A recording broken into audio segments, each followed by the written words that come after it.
+2 കഴിഞ്ഞിട്ട് നേരെ എൻ്റെ ഒരു ഫീൽഡ് ഫിലിം ടെക്നോളജിയുടെ എനിക്ക് വലിയൊരു ആഗ്രഹമായിരുന്നു പഠിക്കണമെന്ന്. എഡിറ്റിങ്, 3D ആനിമേഷന്, പിന്നെ അങ്ങനെയുള്ള കാര്യത്തിൽ കൊല്ലത്ത് ആർക്കിടെക്ട് ഇൻസ്റ്റിറ്റ്യൂട്ടിൽ പഠിച്ചുകൊണ്ടിരിക്കുന്നത് ഫിലിം ടെക്നോളജി. അങ്ങനെ പോയാൽ മാത്രമേ എനിക്ക് ആ ഒരു ലക്ഷ്യത്തിലൂടെ പോകാൻ പറ്റുമെന്ന് അറിയാം.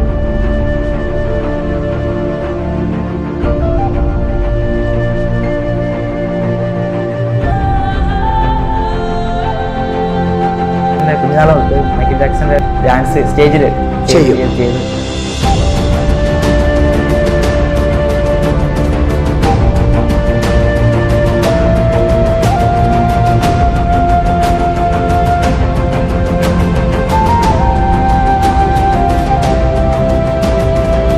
വെറൈറ്റി പിടിച്ചാലെന്നത് നോക്കിയപ്പോഴാണ് ബലൂണിൻ്റെ ആക്ടിങ് ഫസ്റ്റ് പഠിച്ചു. ടോപ്പ് സ്പെൻ എന്ന് പറഞ്ഞ ഒരാൾ ചെയ്ത് അയച്ചുമായിരുന്നു. കോമഡി മാസ്റ്റേഴ്സിൽ ഒരു അവസരം, കോമഡി മാസ്റ്റേഴ്സിലായിരുന്നു ഫസ്റ്റ്.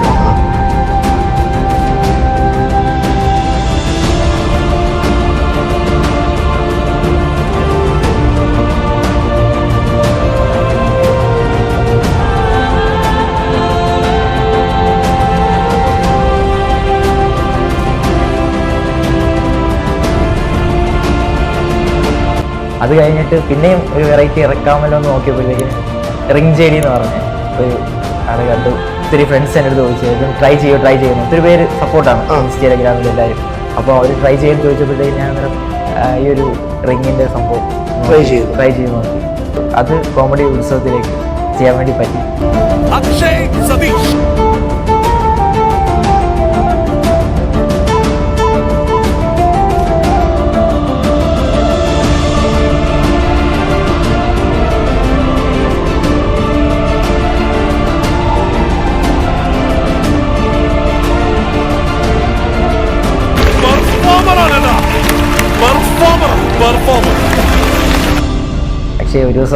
അക്ഷയ്ക്ക് ഒരു ദിവസം വരും, തീർച്ചയായിട്ടും അതങ്ങനെ നടക്കട്ടെ എന്ന് പറഞ്ഞു. സന്തോഷമാണ് അവർ പറയുമ്പോഴത്തേക്കിന്.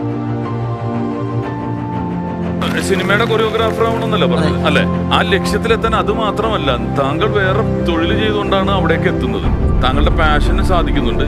ലക്ഷ്യം വേറെ ആണെങ്കിലും ഈ 1 ലക്ഷം പേരുണ്ടെങ്കിൽ അക്ഷയെ പോലെയുള്ളവരെന്ന് പറഞ്ഞാൽ 1 ലക്ഷത്തിൽ 1 പോലും ഉണ്ടാവില്ല എന്നുള്ളത്.